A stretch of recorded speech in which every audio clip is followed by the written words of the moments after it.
We all know that the death of Bruce Wayne's parents led to him becoming Batman, but why exactly does that event motivate a man to dress up like a bat and fight crime? With Batman Begins, Christopher Nolan set out to deliver the first true big screen depiction of Batman's origin story, and give audiences a reason to buy into that mythology beyond comic book conventions. We're talking all about it this week in Kaden's Movie Club. Spoilers ahead, so if you haven't seen it, beat it. Get out of here. Before Batman Begins was released in 2005, the last time he'd been on the big screen was in 1997's Batman and Robin. Let's kick some ice.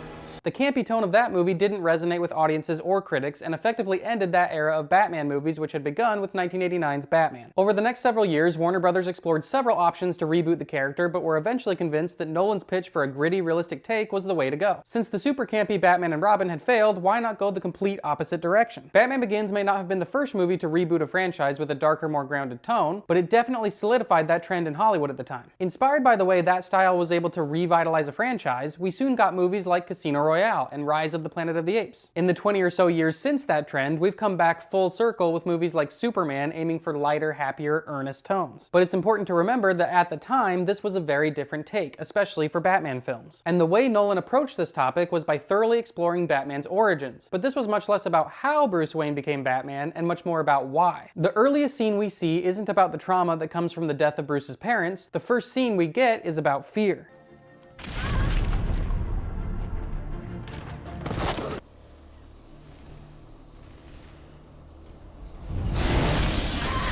From this childhood event, Bruce develops a fear of bats, but it's not really about bats at all. The bats are a manifestation. They're the thing that represents his subconscious fear. He's afraid of the feeling that you're secure and safe, and then in an instant, your world instantly changes and becomes terrifying. So by the time his parents are taken in that alley, it's a confirmation of the fears he'd already developed. Don't be afraid. Despite all his wealth and security, he's not safe. It doesn't shield him from pain, isolation, or grief. And what's even worse, it was Bruce's fear that motivated this event in the first place.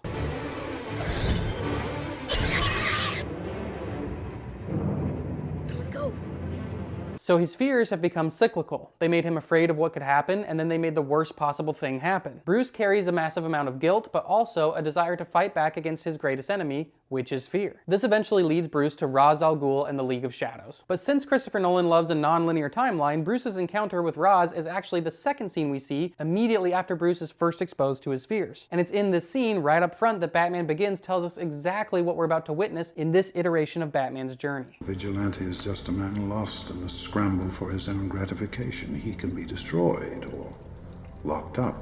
If you make yourself more than just a man, if you devote yourself to an ideal, then you become something else entirely. Batman isn't about vigilantism. It's about becoming something more. Batman is intended to become an idea, and the rest of our movie is intended to explore what exactly that symbol is supposed to mean. This is the very question that Bruce struggles with throughout the story. Is Batman about justice, or is he about revenge? Are we trying to bring hope and fairness to Gotham, or are we seeking to brutally punish people for how they've harmed us? My parents deserve justice. Well, you're not talking about justice, you're talking about revenge. Sometimes they're the same. No, they're never the same, Bruce. Justice is about harmony, revenge is about you making yourself feel better. Early on, Bruce is driven almost entirely by rage, and that does help him accomplish the initial creation of Batman, but we soon see that rage is ultimately self-serving. You're getting lost inside this monster of yours. I'm using this monster to help other people just like my father did. For Thomas Wayne, helping others wasn't about proving anything to anyone, including himself. Bruce isn't outraged by the unfairness of society, he's outraged because of what was taken from him.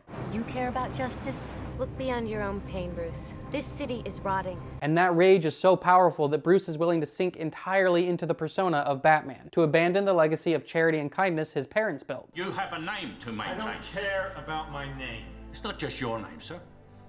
It's your father's name. And it's all that's left of him. He still resents the way that his parents chose to help the world because to him, it only resulted in their death. So for the bulk of Batman Begins, the symbol of Batman functions as an aggressive attack on the criminals of Gotham.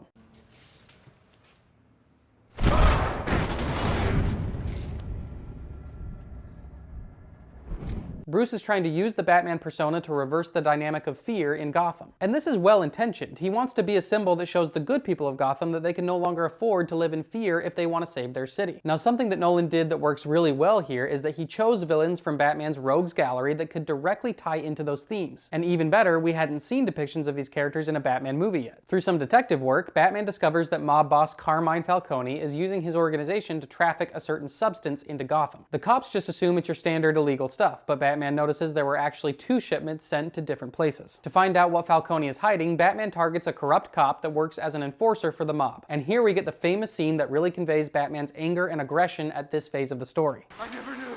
I don't know. I swear to God. Swear to me! Batman learns that Falcone made it look like a normal drug operation, but was really transporting that secret substance into a part of the city called the Narrows. This is the really dangerous part of the city where Arkham Asylum is located. And the person running the asylum is currently Dr. Jonathan Crane, aka Scarecrow. We soon come to see that Crane is using that substance he's getting from Falcone to make a toxin. The toxin causes the victim to hallucinate and see terrifying things, sending them into a panic. Having trouble.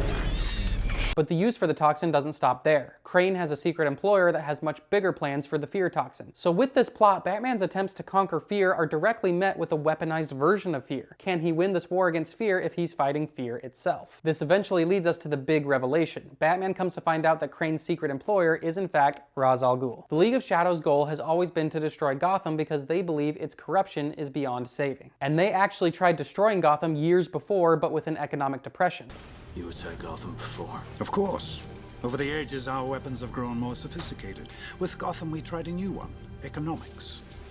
But we underestimated certain of Gotham's citizens, such as your parents.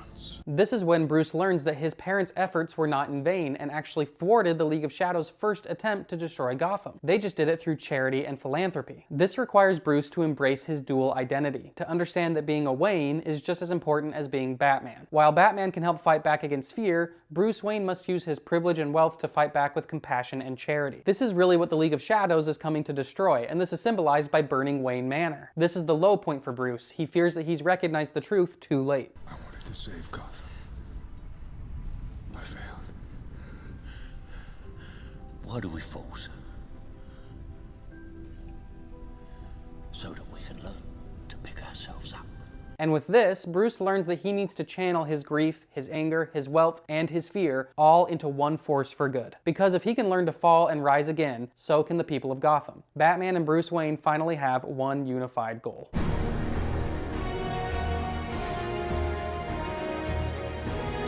With the help of his friends, Batman is able to stop Ra's al Ghul's plan of destroying Gotham through fear. But I don't have to save you.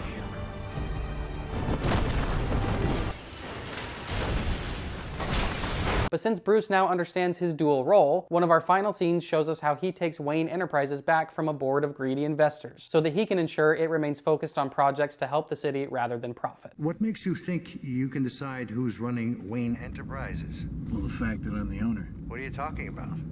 The company went public a week ago. And I bought most of the shares. Through various charitable foundations and trusts and so forth. This duality of Batman and Bruce Wayne is a call to action. Whatever fears we may have about utilizing our means and abilities to help the world become better, we must act, because It's not who I am underneath, but what I do that defines me. Bruce?